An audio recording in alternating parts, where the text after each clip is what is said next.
With 2 kids, getting evicted, out in 3 days, no message, no nothing. That's madness. It's like, he's like, the police are not going to come. Like, the sheriffs don't come to evict you. That's not how it works in Mexico, like, at all. Guy comes, bang, bang, bang on the door. And Ty opens the door. He asks for her name. And he's like, here's your eviction notice.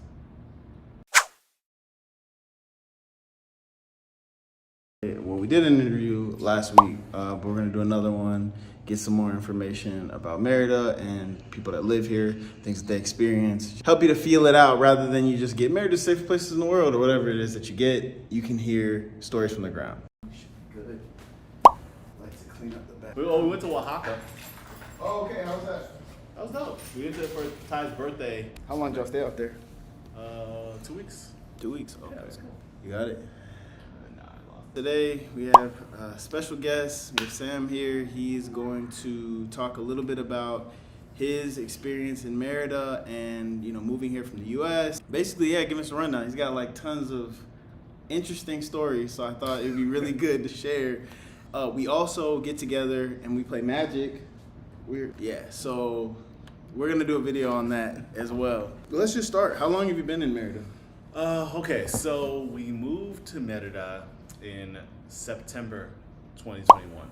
Okay. We came out here first. I had a family reunion in Puerto Vallarta in July, and then for the first 2 weeks of July, I was there in Puerto Vallarta, and then the second 2 weeks in July, we came out to Merida just to see it. Okay. So the reason that we decided even for Merida was we were living in Las Vegas. Okay. I was a teacher in Vegas, and I decided to move on to be an entrepreneur instead of being a teacher. What subject? I taught science. Science, good. Yeah. Good. I taught physics, chemistry, Oh, stuff like that. Yeah. And then when I decided that, okay, I'm done being a teacher, I wanted to try the entrepreneur thing, especially because 2020 happened. Yeah. And they moved us to being remote teaching, and that was just, you know, I don't know Yeah. if you can bleep it out, but that was just that was terrible. Yeah. And I realized, because I stayed being a teacher for as long as I did because of the job security. Then 2020 happened, and they were pretty much just like, yeah, we don't know if we can guarantee your contracts for next year. You guys are going to have to teach over Skype, but you still have all the same requirements and things like that. What? Because I work for a private school. And they Oh, were just like, okay. we have benchmarks that we have to hit, you know? Mhm. So y'all gonna have to figure it out. We have to go on Skype, like we have to test them, and like if they don't pass certain tests and stuff like that. And doing on Skype, it didn't have all the tools that Zoom had. So, you know, I have kids, like, you know, the mischievous kids. Skype is awful. Just like, because like everybody can end the call, because it's like a group call, like a phone call. So we had this mischievous kid. Every time you would ask him a question, he'd just end the call for everybody. And it would just call in and out. I'd have to call back all these kids and be like, I had to, like, you know, if the kid was doing something, I had to be like, parent, like in the background, like be like, hey, can you bring How many kids? So-and-so? It was 18. That's 17, 18 That's kids. not good. Yeah. So, and my kids, for their part, they were good. Like most of my kids, they were, you know, they're really good. These private school kids are a little soft sometimes, but they're good. They're nice kids. They're nice kids. Yeah. Their parents have to pay for them to be there. So yeah. So like they were a little bit expectation. more invested, so that helped. Mhm. But it was definitely like it was rough going. School actually worked out. There was 2 schools in the system, but pretty much the way that they decided to keep it open for 2021 was that they said, hey, 2020 happened. It's really rough. We're gonna have to merge the schools, or Snap. But this is the same school. yeah. So it was 2 different. Got it. Hey, we've been trying to get this guy for a while. We got him. So it was 2 schools, like kind of like East Side, West Side kind of thing. They're like, we got to merge, or nobody's gonna have a school, that kind of thing. So they made us vote, the teachers, and they were like, either we merge or we don't have schools. Vote, and we're like, Right. oh, Would I rather not have a job? or Yeah. have a job, that kind of thing. And even then, we voted to merge, and they're like, okay, thanks for merge. And then like a week later, they sent out a memo saying, okay, we voted to merge, but we got to make sure that it can happen. This does not guarantee your contracts, because at that point it was after the school year was over, and they were like, you know, and usually like the way that they paid us, as far as they did, you know, they split up your pay throughout the summer too. Oh, so snap. Summer's coming, and they're telling us that they don't know if they're gonna like keep paying us, that kind of thing. Mm-hmm. So if you sign up for the next school year, you get paid a couple months before the school year actually happens. But they're like, but we don't know if the school year is going to happen, so we're going to have to hold back your pay, and Yeah. and I'm like, that was my idea of security. So the idea of what we thought was secure kind of got shattered. Yeah. And then like I was kind of like depressed, and I was reading this book, and I was looking at what I considered security, and I looked at our finances and stuff like that, and What I book was realized it? 7. Habits? No, not the 7 habits of highly effective. Because honestly, it changed the way that I was thinking, and it pretty much was like, what a lot of people define as security is a job that'll pay some of your medical bills if something snap. happens. Okay. Know, like, and I looked at it. I actually looked at our finances for the past year, and I was making websites on the side. I've been working in web and things like that since 2012, and I looked at it and I realized that in the last year, since the pandemic, since we had to stay home, I had a lot more time and stuff like that. In that 2020 span since the pandemic started, I actually made the exact same amount of money working my side hustle as I did teaching. Wow. So you could live off of it. So I was like, I didn't think I could, because like, one of my big things was like, we're gonna lose our health insurance, because I made it the same raw numbers, but I didn't have health insurance, obviously, and I had to pay taxes and stuff like that. So I was like, it's not the same, but at the same time, the school's like, we might not keep you. Yeah, so it's like, So it's like, shaky. and the second that happens, you don't get your health insurance. You're like, like all these things that I thought was security just weren't as secure. Like it shook my base, that kind of thing. So Ty was like, she was just like, let's do it, that kind of thing. Like, let's just do it. So I was like, okay, first, because like we wanted a new place, because at that point Ty was pregnant in 2020. We found out we were pregnant in February 2020, so right before the pandemic everything went down. And then she got laid off from her job in March after finding out we were pregnant in February. So it was just me. So, and her employment, something happened where it got a hiccup, she couldn't get it through. So she didn't have any unemployment or nothing like that. It was just us, just me doing my teaching thing. So it was scary to move on. So I said, okay, we'll keep the teacher job until we find a new place, because like they like to look at your work history and all that stuff. Right, like that. yeah, you need to to know that, yeah. And we needed a bigger place than where we were. So we went apartment hunting, and we were trying to rent a house in Vegas. Okay. And we had all the requirements for income. We had the credit requirements were pretty meager and things like that. No evictions, nothing like that. So we're looking around for a house, and we just could not find one. Every application we put in was falling through, and these applications were costing money. They were like $45, $50, $60 a piece. Yeah, What? Why were they falling through? Was it like the price different point? reasons. Someone else picked the house. One guy was like, okay, yeah, we went, like, because we were desperate at one point, so I applied for a house, sight unseen, and he was like, yeah, and then we went there, and it was just awful. Like, got carpet, catfished. there was a carpet in the bathroom, and the toilet exploded, and just infected the carpet all throughout the house, and he's like, yeah, I'm not fixing nothing. Like, what? Y'all can have the house, that kind of thing, as it is, do whatever you want. That's crazy. We're like, oh my gosh, it's terrible. That's So, crazy. but we could not find a place, and we applied to like, I think maybe about 15, 20 spots. Sheesh, At like, so that's an and expense. at that point, like at like $40 a piece, it was starting to get a little. I was like, okay, this is getting too much, that kind of thing. So we were kind of like, and when I decided that I wasn't going to be a teacher anymore, Ty kind of looked at me and she was just like, so why are we trying so hard to stay here? And I was like, oh. In my mind, I'm thinking, go back to Jersey, go back to Cali. My mother's from Jersey. Her parents are in Cali. So I was like, Jersey, Cali, try something different. I like Denver, that sort of thing. But she was like, what we want is safety for our new child that's coming, security, all those kind of things. So, like, let's expand our horizons. Right. We're Haitian. So we speak We speak like the French Creole. So we're like, let's try France. Let's think Canada, stuff like that. So we put our must-haves on a list, and Ty was like, I can't go nowhere cold. Okay. We gotta go somewhere safe for our kids. We gotta go somewhere that the U.S. dollar will still be good there. Like, right. Still Still reach got, there, yeah. kind of thing. So we literally, and we wanted to be able to at least have a leg up on the language. And Ty spent a year in Spain for college, so she had a leg up on Spanish. So we looked up and we Googled top 10 safest cities in North America, because we said, okay, we're going to stay in these time zones, because for my work I needed to be in these time zones. Most of my clients were from the U.S. And on the top was obviously Canada. Yeah. And the next thing was Merida, Mexico. Never heard of Merida, Mexico till I told Wow. this. So whoever was on the tourism board that made that article, we're here in large part because of them. Oh, okay. And then like literally randomly afterwards, my sister called me up and was like, hey, we're thinking of family reunion in Puerto Vallarta, Mexico. So we literally planned it out, like, okay, we're gonna go to Puerto Vallarta, Mexico for our family reunion. And then let's go visit Merida and see how it is. Okay. Never been that far south. We heard that it was hot as heck down here. How's all get out. So we said, let's give it a shot. Let's give it a try. And we came out here, and like I told you, we applied to like 15, 20 places. We came out here in July of 2021. And I said, and honestly, I was a little nervous. I'm not gonna lie. Yeah, from like the stereotypes of Mexico? All the stereotypes. And I'm a city guy. I grew up outside New York City. I went to school outside Los Angeles. Like I'm a creature of comfort. Like I like tech. You know, like I like, you know, I like what people have done in these last years. You know? I'm not a crunchy guy at all. That kind of thing. So we came out here. Puerto Vallarta was nice. It was very hot, very jungly, that kind of thing. So I kind of expected a little bit of that here.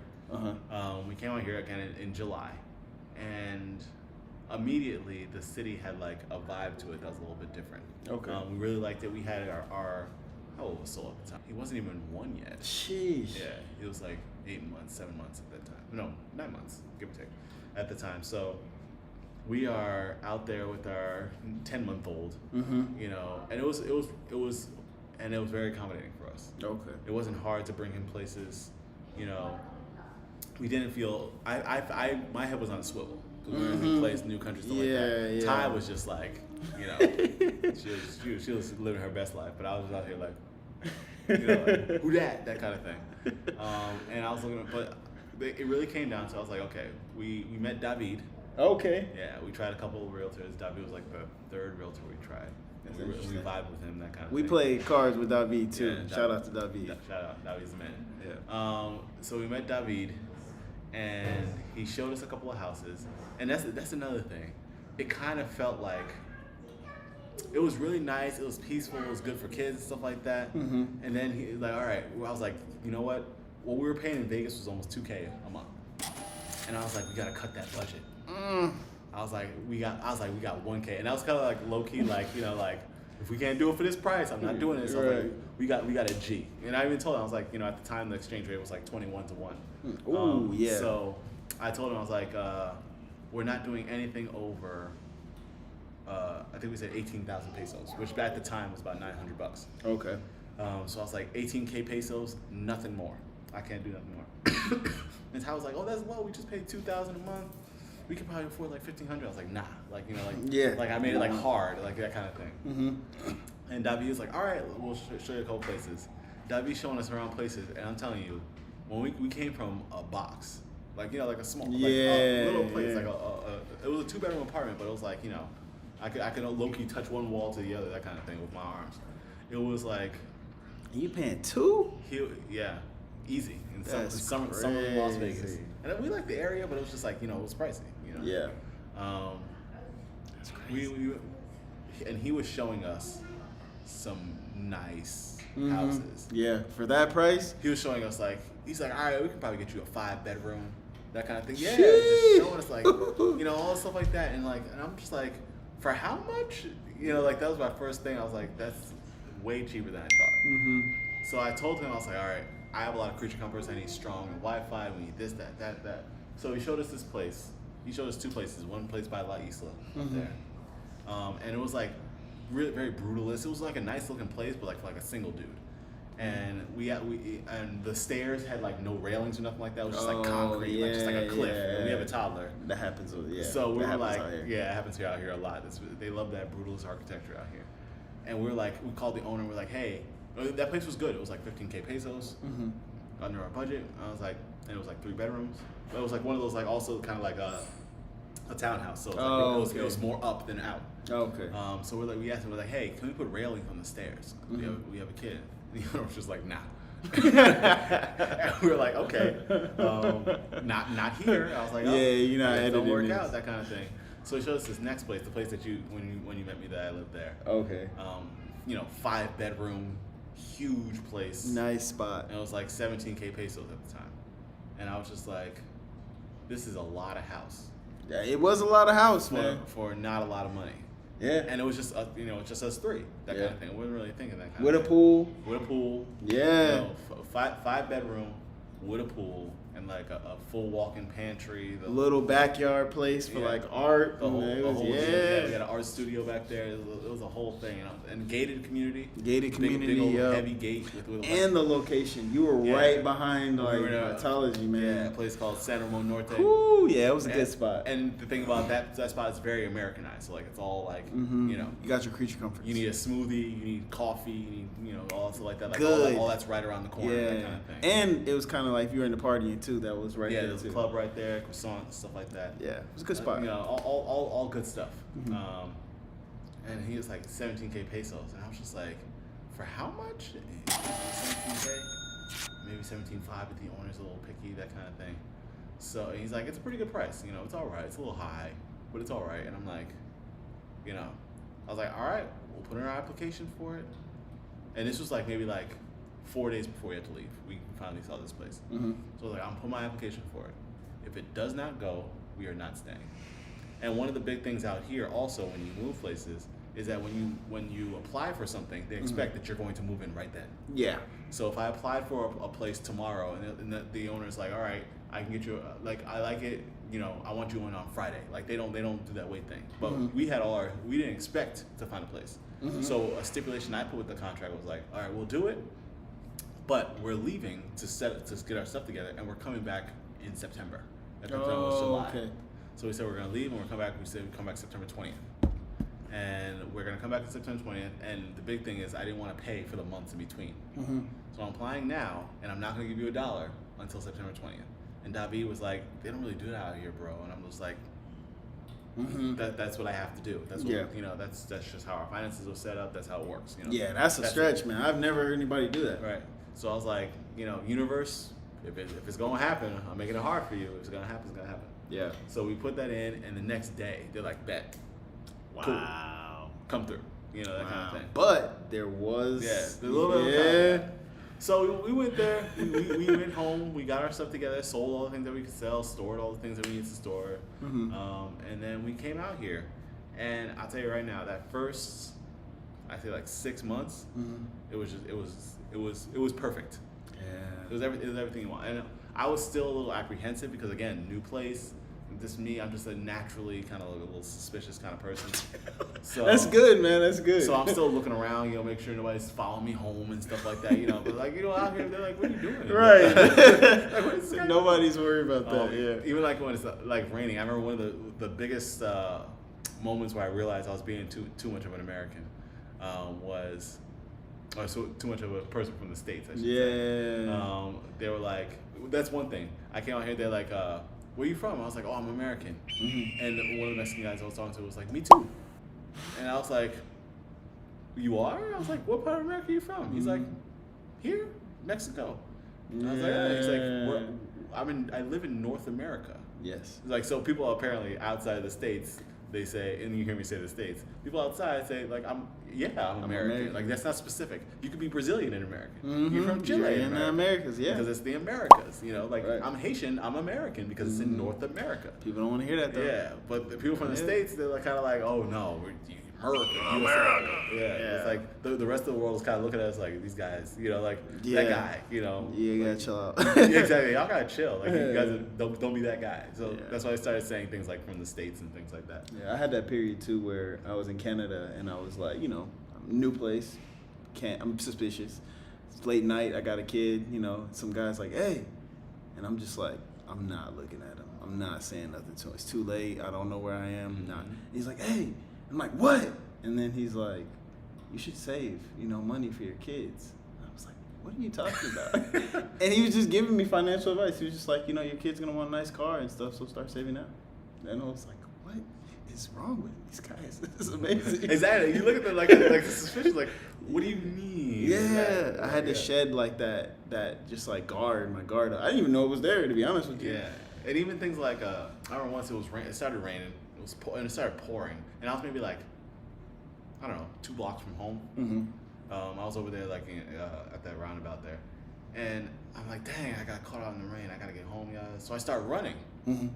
You got things. So I start to hold my head. I'm running, like, big old black man running down the street, that kind of thing. And I see people at the bus stop looking at me like, and the thing is, the bus stops here don't have those canopies. They just out there. Right. And people just standing there at the bus stop, like a little old lady looking at me like, "What are you doing?" And I'm looking, I'm like, it's pouring, and I look around and I notice nobody else is running. Mm-hmm. People are just like, I gotta get where I gotta go. I gotta walk. I don't have a car. I walk. You're right. They're just walking. And this guy, I stopped like underneath like this like house thing, and this guy's like, he's like, if you run, you get more wet, right? He's like, you're running into raindrops. You didn't have to hit. That's what he told me. And I was like, huh. So and I realized the rain out here is warm. Mm-hmm. In the States, you get caught in the rain, you go home, you sneeze, you might get stuff sick, like that, yeah. stuff like that. Out here, the rain is warm. It's not that bad. It evaporates quickly because of all the humidity out here and stuff like that. So I honestly, I was like, huh. So I kind of walked the next block home, and I was like, it wasn't so bad, like that kind of thing. It wasn't the worst thing in the world, Yeah. And it's kind of like that was the first moment where I was like, I need to slow down, like I'm being too much. I'm being too America. Like I need to chill. But that was in the first 6 months though, right? Yeah, that was in the first 6 months. Man, I think it took me like 2 years to really, really shed, get deep in there. It's some deep what is it called? Residual, I didn't call it trauma, but it was residual effects of just trying to live in this environment, adapting to the environment and then leaving and realizing. A Vietnamese dude told me one time, he was like, "Hey Cam, it's okay to smile." And I was like, "What? I'm not smiling?" And I had to realize, I had this just this angry face. Yeah, I was just angry the whole time. Just in case. Yeah, man, just it's an effect. But yeah, I've shed all that. Yeah. I'm pretty sure. Yeah. We were like, have a beer at 2:00 in the afternoon. What's the big deal? Just chill. And also things are kind of run differently too. When you kind of try to pay someone, not capitalism doesn't really work here, but my AC broke. And somebody was like, "Hey man, can you come fix it? I'll pay you double." He was like, "No." He was just flat out, "No, I'm not coming. I'm coming on this day. I'm spending the rest of the day with my family, and that's it." Yeah, absolutely. In the States, money, you money double. Talks. Out here, they're obviously, nobody don't like money. Yeah. I'm not gonna say that, but at the same time, it's definitely a different attitude out here. Mm-hmm. It's like you can't really just buy random people. Right, you can't do that. You can't do that. In the States, if you gotta expect extra hundo for somebody, someone will jump over hoops. If you give a good tip to your bellhop, they're chasing you down, trying to help you out. Right. Out here, they're tipping culture is pretty common out here, but it's kind of I did a good job. You give me a tip. I move on. That kind of thing. Yeah. That kind of thing. So. But we're deviating. Sorry. So back to the house. The house. Yeah. So that house, it was a really big house. It was a good house. It was a nice looking house, but it was very consistently it got more expensive very quickly. So after the first year, that $17K became $19K. Okay. That's from the bills. And... No. Just they upped the rent. Oh snap! Yeah, after a year. Okay, yeah, because that's common to do out here. Yeah. They put the little inflation on top of it. Yeah, a little bit on that. Plus the U.S. dollar was going down a little bit. Okay. So that changed the bills from 900, probably maybe 800 the first year. Okay. To probably 1100. Not crazy. Yeah, but it's noticeable. It's noticeable. Yeah. That's almost a 30% jump, in cost because of the translation rate and the price increase. Mm-hmm. And our bills started getting really high, our electric bills specifically. Yeah, there you go. We getting into it. Let me get ready. Yeah, and the thing is, in the States, we were paying $300 a month for electricity. Okay. That was just a thing. Okay. So out here, you pay your bills every other month. Mm-hmm. Yeah, so it skips. We were getting 10 and 12K peso bills. That's a lot for electricity. But that was $500-$600 for 2 months. Mm-hmm. So we're oh, that makes sense. It made sense to me. It wasn't crazy to me. I was just for reference, ours was 6 last month, and that's still high. Yeah, 6K pesos, which is a lot. That's still high. Yeah. Where I'm currently now is a 4 bedroom house. It's 7K pesos. Okay. So, cool. And that's what's going through the hot season with all the AC and stuff like that. Yeah, you have more people too, right? Yeah, we have 5 people in the house. It's a crazy story, by the way. This is a crazy story. We thought it was normal, and we didn't say anything about it because we're it's just we pay our bills. It is what it is. Fast forward to the following November, they raised the rent again that July to 21K, 21K pesos per month. And which was a little high. So I started actually like thinking about like, okay, these bills are kind of high. It was like 21.5 actually. I was like, these bills are kind of high. So I was sitting here talking to Tita, and I was just like, yeah, so and I'm like, these 13K peso electric bills, they just be killing me. And she was like, and Tita's our friend, she's actually from here, from Merida. And she was like, 13K pesos? And I was like, yeah. And she's like, your house is kind of big, but it ain't that big. Like, she's like, that's like, you have a business that requires, like a department store that requires you to run your electricity all the time. Like, what is happening? Like, you know, like some of these clubs don't have 13K peso bills. That's, you know, like, what is happening? And I was like, I don't know. Like, I figured we were using a lot of AC. Right, you know, coming from one to the other, right? It is what it is. You know, no big deal, that kind of thing.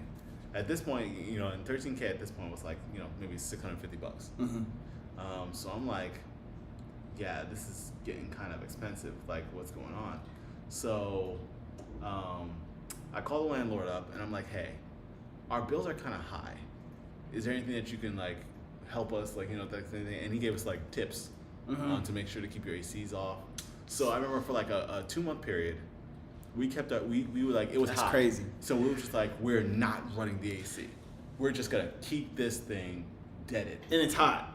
It was pretty hot. It was October, September. So not too. Oh, okay, not yeah. That's crazy when it starts to season, kind of come down. Yeah. But like, it was still hot. There was times where we were hot, like just lay in a hammock.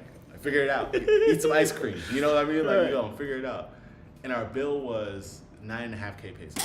Okay. Which was lower, but still high. And they were like 100%. The biggest thing that ruins your electricity is the AC. Yeah, absolutely. 1,000%. So the fact that we kept our AC, and not to mention we kept our AC off, and then we left for a month and a half. Oh, for a month? Yeah, hell, that's high as hell then. And then we came back because my brother's wedding was then. We left and came back. That's crazy. And we had a 9.5K peso bill. And we're like, all right, something's up. So 1 month. So essentially, it was probably like 3 weeks we were actually there. That's crazy. Yeah, that's absolutely. And we had a house sitter come to like run the dry every now and again to like make sure that no mildew builds up and stuff like that. But like, yeah, it was like no way, no lights were on, no nothing. Like we chilling. We don't got no alarm system, nothing like that. Like get out of here. So we hit up David and we're like, David, this can't be right. We told him how much it is, and he's like, yeah, hell no, that's way too much. So he looks at our building, sees that we're in what's called a tariff, like a high tariff area. He's like, so there's a penalty on your home because of high electric bills that go back like years. So apparently the people that were there before us, or people that were there even before them, they did something to piss off CFE, the government agency, or whatever they did. No. So there was a tariff on our house, and he's only seen this a couple of times. He hasn't seen this very often. Yeah. So, and he's like a realtor. So he's like, and one of the laws in Mexico is that you have to tell somebody if their house is in tarifa before you get them they get in the house. Ah, that makes sense. Why they were like so. And they didn't tell us that at all. That's crazy. And David's like, I've been a realtor for a while. I've only seen like maybe 2 houses like that, and it's always a thing. Like it's a separate thing you have to sign.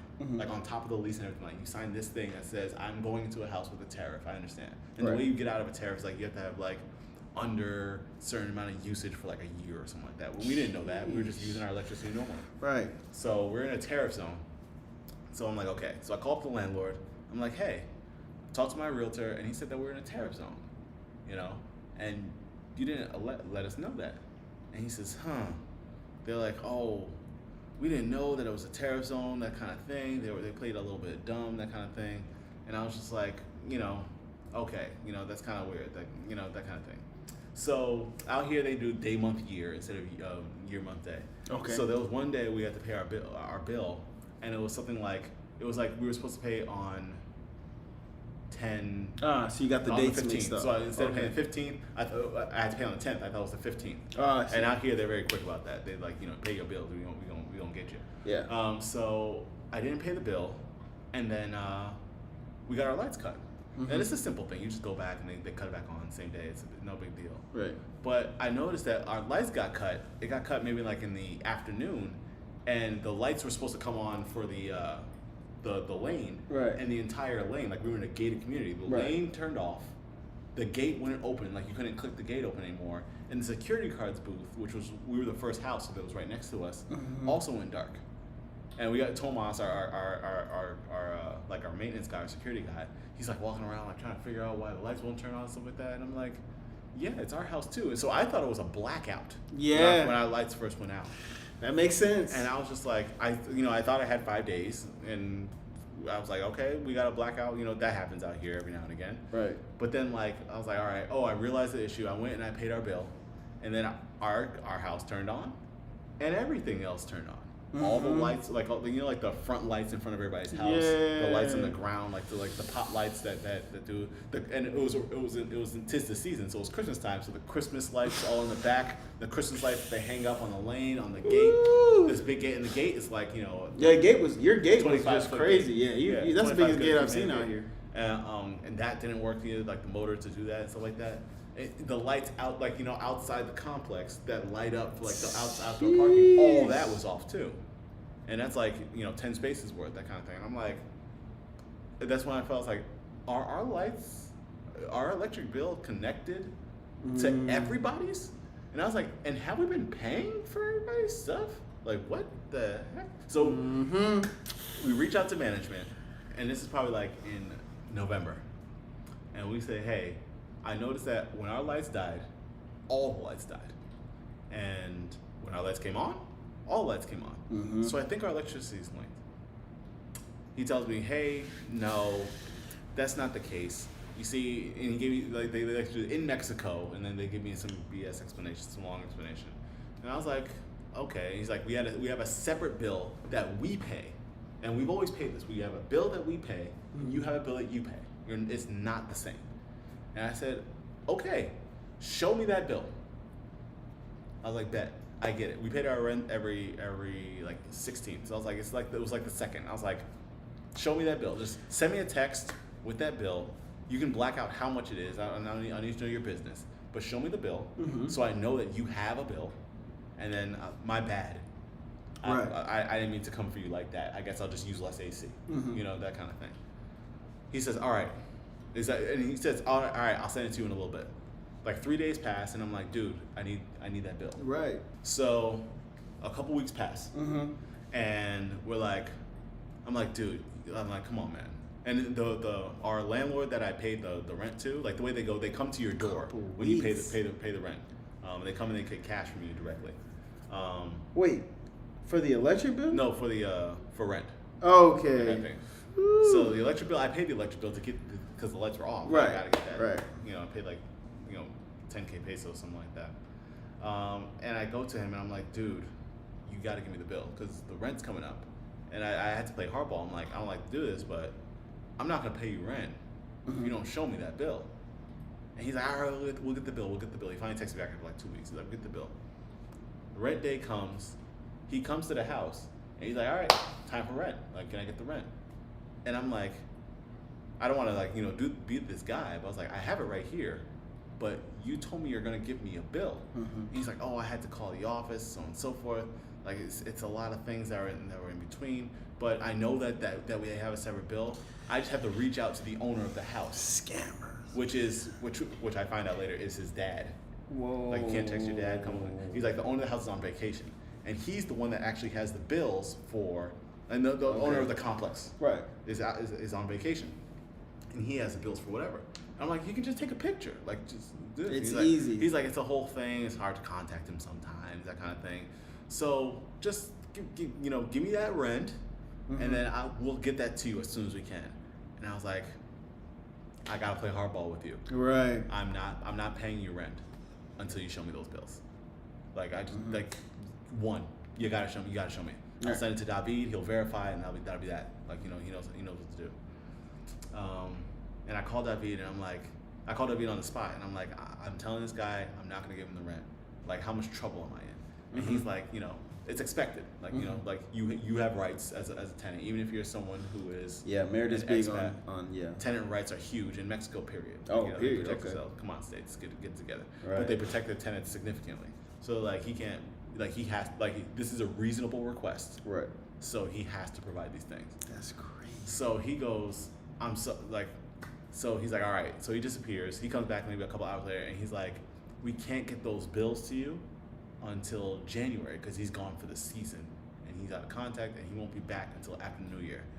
Then I said, I hate to do it to you, bro, but I'm not paying you until after New Year then. Like, we got to figure this out. And what month was it? This was November. Okay. So every November That's not and that December bad. wasn't going to get paid. That's not that I was bad. like, I'm not paying November, and I'm not going to pay you December until you show me these things. And I was like, I even make you a deal. And I texted him, and I was like, just so you can have this physically. If you show me the bills, I'll pay that, and there's like a late fee penalty in the thing. I was like, I'll pay the late fees. Like, I'll back pay you, and I'll give you a little extra, just because I'm not trying to be a douche here. I'm not trying to be a jerk. Right. It's just I feel like my spidey sense is tingling, and this doesn't feel right. I'm not trying to be a jerk. I'm just telling you, like, we got to do this.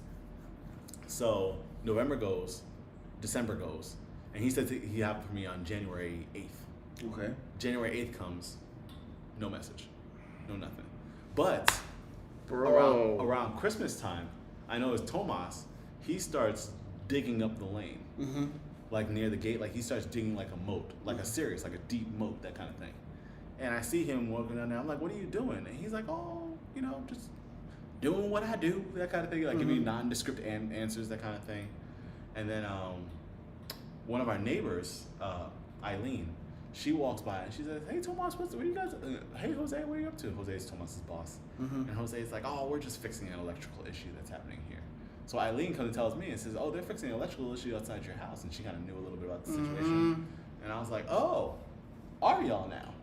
So I look at it and I go to Tomas and I'm straight up. I'm like, Tomas, are you rewriting electricity so it doesn't take from us anymore? You didn't ask them. Yeah, I asked him. And Tomas is like, I'm like, Tomas, I was like, it's okay. And he's like, we just gotta fix some electrical issues. I don't know if it has to do your house. He's like, kind of like, like, they just tell me what to do, man. Like, they tell me what to do, and I do it. This is my job, like, that's what I got. So I didn't stress him. I didn't push it on him. Right. But I was like, all right, I get what's going on. So it's not till maybe like the 15th of January, the dude finally hits me back. Man, what the? And he hits me back, and he's like, I have to give you an apology. I don't know how it happened, but it turned out somewhere along the way, our wires got crossed. And the electricity for the lane, somehow, I don't know how, when it was made, maybe they did some things, they fixed it over time. I don't know what's going on, but it seems that somewhere along the way, kind of, sort of, somehow, your power got tied into the lane's power. And it turns out that you guys actually have been paying for the lane since you got here. But it gets deeper, man. And I'm like, so how much is that? So I was like, I've been paying like $10K. So I was like, and I've been paying $10K every other month for 2 years at this point. So I'm like, all right. Let's do the math on that. Let me make sure I put that amount. 2K, 10K for 2 years. on average. Sometimes it was more, maybe once or twice. Okay, on average. Okay. That's that many business. So in USD. So I'm like, that's 60K pesos a year. That's 120K pesos that I paid.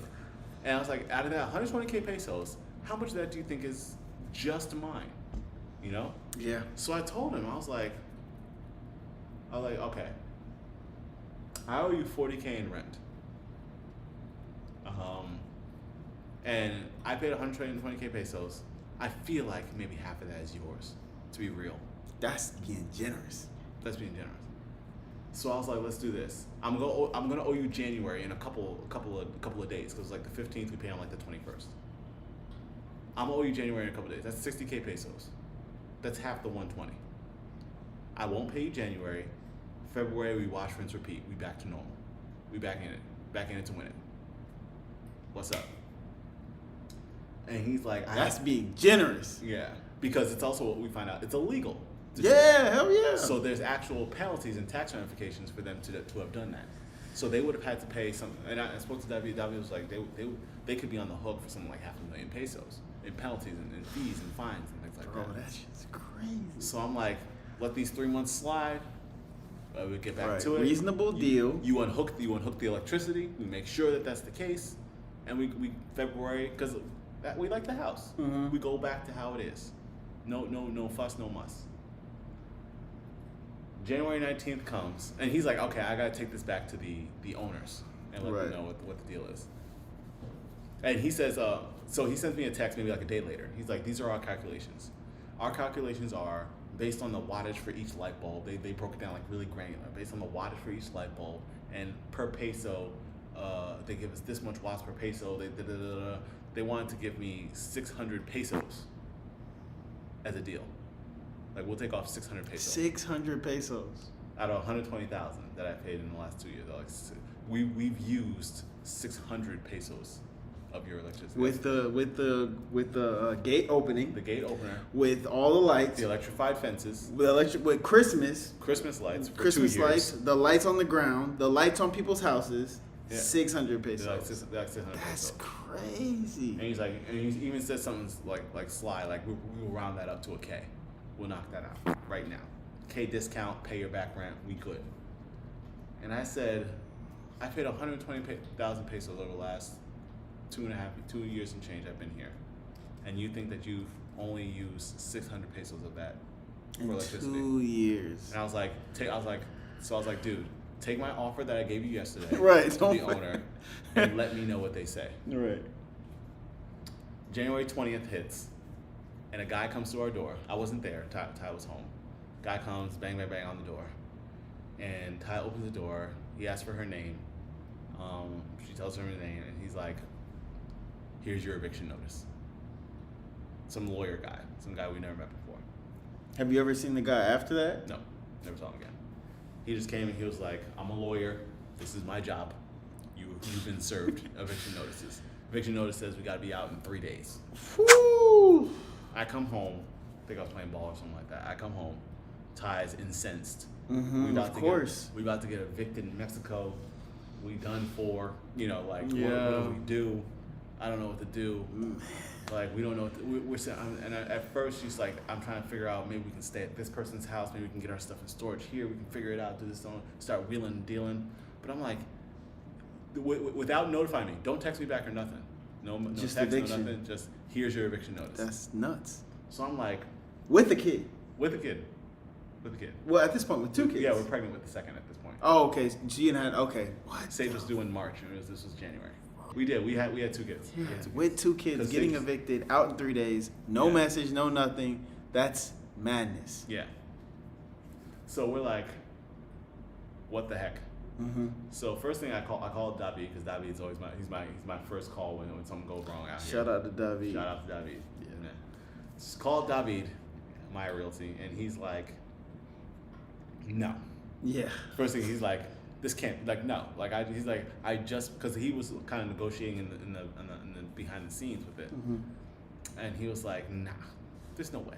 Yeah. And he's like, first things first, they wouldn't do that. They seem like they're good, smart people. He's like, but next, like in Mexico, you can't, you are literally, it is illegal to evict somebody who has children living on the premises. Like, if you wanted to squat there for 2.5 years, they could not take you out. So an eviction notice, like, that's not real. He's like, so, he didn't say it's not real. He's like, chill out for a second, let me make some calls, and I'll get back to you. He gets back to us the next day, and he's like, they're very angry at the offer that I sent. They feel that it's unfair, yada yada yada yada yada yada, blah blah blah, and unfair. they want you out. And I was like, he's like, but to be real, they can't make you get out. But as of this second right now, they want you out. So honestly, I'm thinking like the States, like the popo is gonna come banging on your door, right, to come take you out. So I start making plans to leave, because I'm not trying to be somewhere I'm not wanted. That's not how you roll. Right. Ty has a girls' night out. She goes out with Daniela and her friends, but Danielle specifically, because she tells Danielle about the situation. It's stressful, but she's trying to like chill, but she's like stressed about it. And Danielle is like, oh hell no. They can't do that. So Danielle's like, shout out to Danielle. I'm gonna call them up. I'm gonna put some Holy Ghost on her. Just for you, you know what I mean? Like, Yeah. You don't try to do that. Because she's like, they're taking advantage of you. Right. Because they don't know that you should know. That one, they've broken the law. Two, they can't evict you. Three, this is probably something they made on their kitchen table at where they lived. Like it's not a legal document even. That kind of thing. They just printed some shit out and gave it to us. That kind of thing. Like it's just all bad all the way down. Like they cannot do this and they won't do this. Like he's like, the police are not gonna come. Like the sheriffs don't come to evict you. That's not how it works in Mexico, like at all. You know, like it'd be like a whole long court case judgment thing. Like in 3 years, maybe they get you out kind of situation. Yeah. Like, it'd be like a, you know, like they don't play with that kind of thing. That's absolutely. You know, and then we have kids, obviously, so we fall into that bracket and yada yada. So it's like, it was like she was like just a whole lot of no. And that day also, I had a basketball game with one of my teammates. He has a business in northern Mexico. And he has a lawyer also, like on retainer. And I honestly, I played terrible that game. And they're like, "What's going on? Like, your head's not in it." And I'm like, I tell them what's going on. And honestly, like, I feel heavy in my heart. I'm like, it's just this thing happened. And like, I tell them that, and they're like, all the people who are Mexican there were like, like, bro, like, you are stressed out for zero reason. Yeah. It's like they try this kind of nonsense all the time, and they're just hoping that you don't ask nobody who knows, who's been living in Mexico knows what's going on, that kind of thing. They're just hoping, taking advantage of you. Yeah. They're like, like, I know you're stressed about this, but this is kind of funny because there's zero chance anything like that is happening. Like, you have so many protections, it's not even funny. Yeah, and that's the thing too. Is like being an expat is you don't know what's normal, and the fact that they were able to even take advantage of you in the first place was because you don't know what's normal. So. Exactly. Like they try to reach and see what you'll do, right? Because you don't think it's normal, that kind of thing. Even to the point where like if you realize your electric bill was like that, you didn't have to pay it. Like, you could have just stopped paying it, dang. And they would have been on the hook for that. That's true. And they would have taken it out of their taxes and like so like they would have come for them for that because like like once you realize that happened, you could have stopped paying altogether for everything, your rent, and because at the point I was still paying my electric bills, but they're like, you could stop paying for everything because of what they did, that kind of thing, you know. So my friend Alex's lawyer calls him up, and he's like this cantankerous old dude. And he leans into them. Like, it's a 3-way call, and I'm like, hey, I have some representation. He's gonna talk to you in lieu of me to handle the situation because he knows. And he cusses them out. He gives them all the bleeps and stuff like that. And they're going back and forth in Spanish, and then the guy switches to English. And the guy says, "Oh, I can hear that you have a little bit of an accent, so I'm gonna start talking in English." Like the landlord said that. And the guy's like, he switches to English, and he's like, "Who the?" Right. What the hell? Like, just getting disrespectful. Like, I was born in Chihuahua. I'll find you. Like, are you kidding me? Like, he just starts going, get extra disrespectful. That's crazy. And goes after him. He's like, this is what we're gonna do. They're gonna stay there until July, and they're not gonna pay you any rent. And then when they leave, they're gonna sub-rent it to somebody else. And they're gonna make a profit off of your property, and you can't do anything. Like, he's just like going in on it. Like, he's like we gonna scorch it. He's like, and you're gonna pay him back pay, and you're gonna do like, he just started scorching the earth and stuff like that. But then after a while, I was like, all right, this is what I want to do. Right. When we moved in, we had to pay a double the rent deposit. Right. So we had just under 40K pesos and like a lawyer fee and stuff like that. So we paid like a deposit of like 42K pesos. At this point, 2 months of rent hadn't been paid, and that was about 42K pesos. So I was like, how about this? We just leave. We leave. You owe us 40 something. Let's say you owe 60K pesos. Okay. And you're supposed to give us our deposit back. Keep the deposit. We're supposed to pay you rent. Let the deposit be the rent. Right. And we're gone. We're gone, and we'll leave because the redates are like on the 20th. Like, we'll be gone before February 20th. Reasonable deal. Like, that's even. Reasonable deal. And actually, that leaves us actually in the red, like 1,000 pesos. Like, y'all keep it. Right. Like, You're not trying to take them to the cleaners. You're just trying to sever the ties and move on. We pay electricity. Right. We'll pay electricity off too, and I did. I paid the electricity. That's crazy. Our last bill was like 18K pesos. So it's crazy. Whew. Right. So we pay. So like, we'll do that and we'll be even. And the landlord's just like, hell to the no, absolutely not. We're gonna file this. We're gonna do that. we're gonna get that and stuff like that. And the lawyer's just like, go ahead. Delusional, just Kinda- delusional.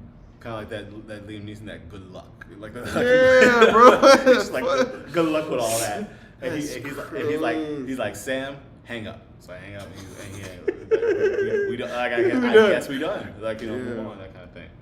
So I look into, I go and I realize that there's a bit of a different Mexico for people who live in like the privadas and the gated communities, the private areas, the really Americanized area. And if you go and live more like the people, like in a house that doesn't have a gate even, like that, like on just the street, that kind of thing. So we go and we intentionally go and we look for houses that are just like houses, like you see in the States, just a regular house on a regular street, a little more standard, that kind of thing. We go, we find a place, it's like 14K pesos. Beautiful place actually that we're in now. Yeah. We speak to the owner, we tell him a little bit about the situation, and he's like, yeah, they be trying to get you expats like crazy. He's like, they be trying to get y'all, to be honest. Absolutely. And he's like, come on through. Like, yeah.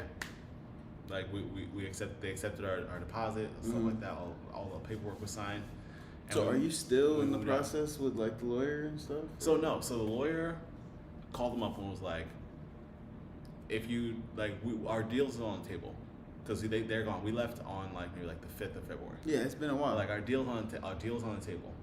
If you come for us, we are going to come for you. Okay. And I promise you that coming for you will be way more than anything you could ever hope to try to get out of us. We're leaving now. He told me we're leaving on the 20th, and we left on the 15th, but we're on the 5th. We're like, we're leaving now. We're gone. Because you guys are crooks, and don't ever talk to us again. And he gave him this document that said pretty much like, we owe each other nothing. Okay. And the landlord signed that. Nice So and basically, fast. there's nobody owes anything. No, It's done. Cut ties.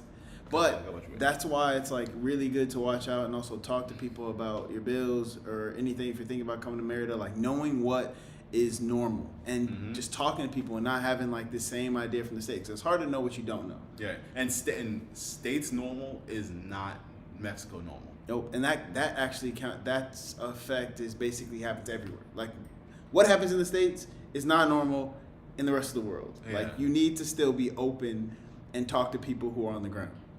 Yeah. And that when that happened, it was definitely like an eye opener. Now we've been living there since February. It's July now. In these months, it's kind of been like night and day.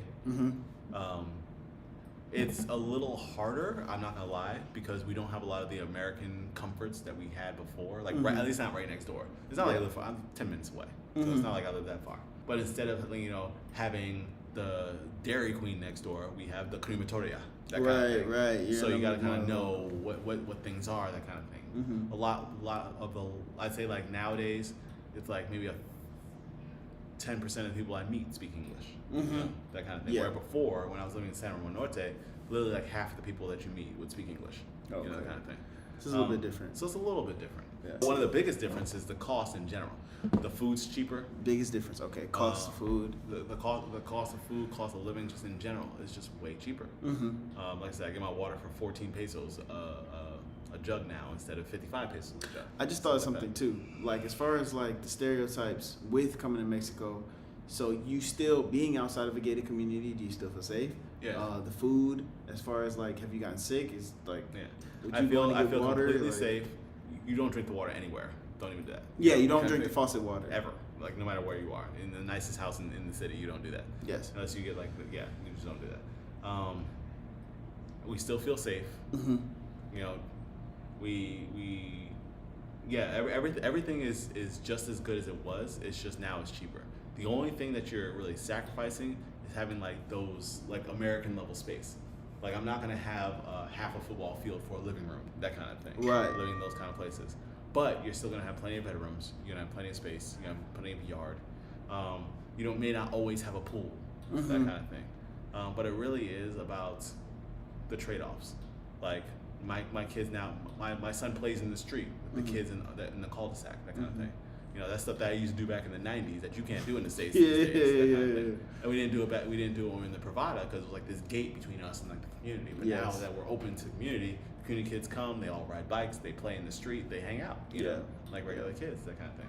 I've noticed that there's a difference sometimes. Like initially when you come, you're kind of gated, kind of closed off, kind of like trying to figure out safety and stuff, and then you kind of open up. Like I have another friend, he was like, you know, his child's fluent in Spanish now because, you know, they had like integrated with like locals and started to talk, and it's like kind of like a process at some point. Yeah. But and really, it really is. It's now I feel like we've really opened up to what Mexico is. What Merida is. Merida, because Merida, is like Merida is different. That's the whole mess. It's its own pocket. But like Merida now is like, it's almost like you get to really experience what it's like to be peaceful. Mm-hmm. Like you could live in the States behind a giant gate and get plenty of peace because nobody else can get in. Yeah. But now that we're a part of the community, we can actually see, oh, people are just friendly and nice and helpful. You know? Like I was trying to, like when the thing happened on our roof. Right. Oh yeah, I meant to say that. We were on the roof. Yeah. The neighbor was like, y'all need a ladder? Like y'all sitting here trying to do pull-ups to get up on the roof. Y'all need a ladder? Who's doing parkour on your roof, man? He's like, absolutely. Like the storm was coming. He's like, hey, I got some tape. You know, like we can tape up your windows and do stuff like that. Yeah. Right now we got a duck. Oh. Right. So a duck just wandered into our yard. Like Quack, like Mr. Quackers, like a duck. Okay. You know, my kids fell in love and named it Pato. Whoa. And the neighbor was like, you know, ducks should have a friend. Like ducks are always supposed to, I guess, come in twos when you have a pet duck because we have a pet duck. Now you have a pet duck. So they bought us a second. Okay. Yo, that's crazy. And his kid's like, he's like, the only thing I asked is like, if my kids want to come like play with the duck, can you come over and play with the duck? Yeah, come play with the duck. That is you know, very strange, man. That's like that's like I remember like on The Sopranos when the ducks came. And and this was like it's an adolescent duck, like like a duckling. What? And we're like, okay, we just got ducklings now. Interesting. That's what it is. That's very interesting. Yeah. Okay, so you have ducks now. So it's like, and stuff like that just doesn't happen, that kind of thing. No, it doesn't. And literally we're like, we have something that we don't need. We're like, hey, you guys want this chair that we don't need? They're like, oh yeah, absolutely, bring it in, that kind of thing. Yeah. Like, it's a very much, we're in a community, and it feels almost like it did in the 90s, like back in the day when I was a kid. Yeah. Like your neighbors are cool. You go to your neighbor's house. You disappear from your house for like 12 hours, and it's no big deal because your parents know that you're safe because you're on the street. That kind of thing. You don't need a tracking device to make sure you're okay. It's the same here. Like in the Pravada, I can like let Nina go out and just like, I mean, especially with us being at the end, no cars are coming down this far, so she can play outside. It's hot, but she can play outside. Yeah, it's hot, but the kids learn. They adapt. They're all right. So we just finished the interview, and now we're about to play Magic.